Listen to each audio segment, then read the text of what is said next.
ప్రపంచ ప్రఖ్యాతిగాంచిన శ్రీ సింహాచల దేవస్థానంలో పవిత్ర ఉత్సవాలు అత్యంత వైభవంగా జరిగాయి. విశేష హోమాలు, తిరువీధి ఉత్సవాలు, వేదనాద పారాయణలతో ఈ ఉత్సవాలు విశేషంగా ఆకర్షించాయి.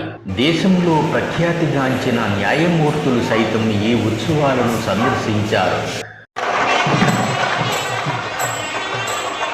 అసలు ఈ పవిత్ర ఉత్సవాలు ఎందుకు జరుపుతారంటే, దేవాలయంలో అర్చకుల వల్ల గాని, వైదికుల వల్ల గాని మంత్రోచ్చారణ లోపాలు జరిగినా, వారి వ్యవహార శైలిలో లోపాలు జరిగినా ఆలయ పవిత్రత దెబ్బతింటుంది. అలాగే దేవాలయంలోకి ప్రవేశించే ఉద్యోగులు, అధికారులు, భక్తుల వల్ల లోపాలు జరిగి ఉండొచ్చు. అనేక రకాలుగా జనవాహిని నుంచి భక్తులు ప్రవేశించి ఆలయంలోకి రావడం, కొందరు భక్తులు అంతిమయాత్ర ఎదురైన ఆలయంలోకి ప్రవేశించడం, మరికొందరు ఆలయంలోకి ప్రవేశించాక రజస్వల అవ్వడం, కొన్ని సందర్భాల్లో బహిష్టు అవ్వడం అనివార్యం కావచ్చు. దేవాలయంలో ఉండగా తీవ్ర పదజాలంతో మాట్లాడడం కూడా తీవ్ర అపచారంగానే భావిస్తారు. ఇలాంటి పరిస్థితుల నివారణకే ఏడాదికో మారు పవిత్ర ఉత్సవాలు జరుపుతారు. దేవాలయానికి నలుదిక్కులా పట్టుతాళ్లు తయారు చేయించి ఆ తాళ్ల దండను దేవుడి మెడలో వేస్తారు.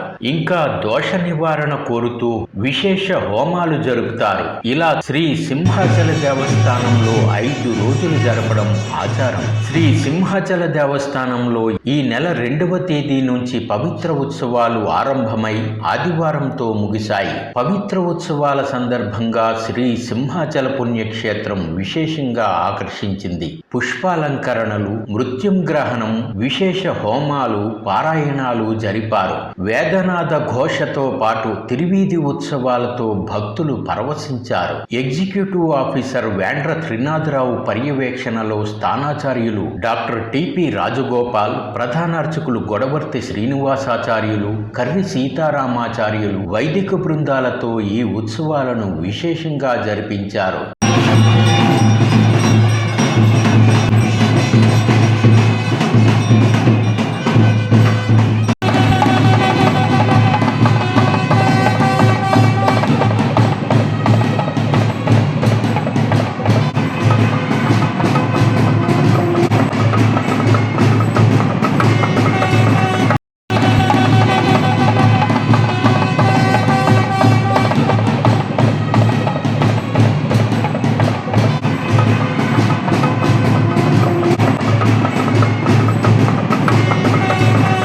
ఈ ఉత్సవాల్లో 80 అడుగుల ఎత్తులో ఉన్న గోపురాన్ని అధిరోహించి శ్రీ సింహాద్రి అప్పన్న స్వామి వారి సుదర్శన చక్రానికి పవిత్రాన్ని సమర్పించే ఘట్టం ఉత్కంఠ రేపింది. తొలుత మూల విరాట్లో ఉన్న శ్రీ సింహాద్రి అప్పన్న స్వామి వారికి పవిత్రాన్ని సమర్పించారు.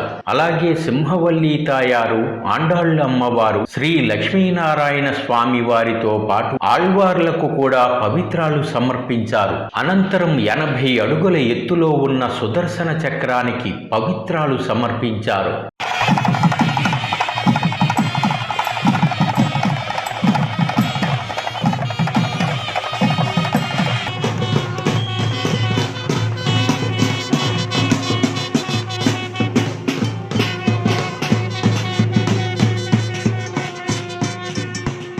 ఈ పవిత్రోత్సవాలను గోవా గవర్నర్, శ్రీ సింహాచల దేవస్థానం అనువంశిక ధర్మకర్తల మండలి చైర్మన్ పూసపాటి అశోక్ గజపతిరాజు, సుప్రీంకోర్టు న్యాయమూర్తి Suryakant, CBI court principal special judge CN Murthy, Andhra Pradesh high court న్యాయమూర్తి justice R Raghunandan Rao, justice Venkata Jyothirmayi, దేవాదాయ శాఖ కమిషనర్ రామచంద్ర మోహన్ తదితర ప్రముఖులు దర్శించారు.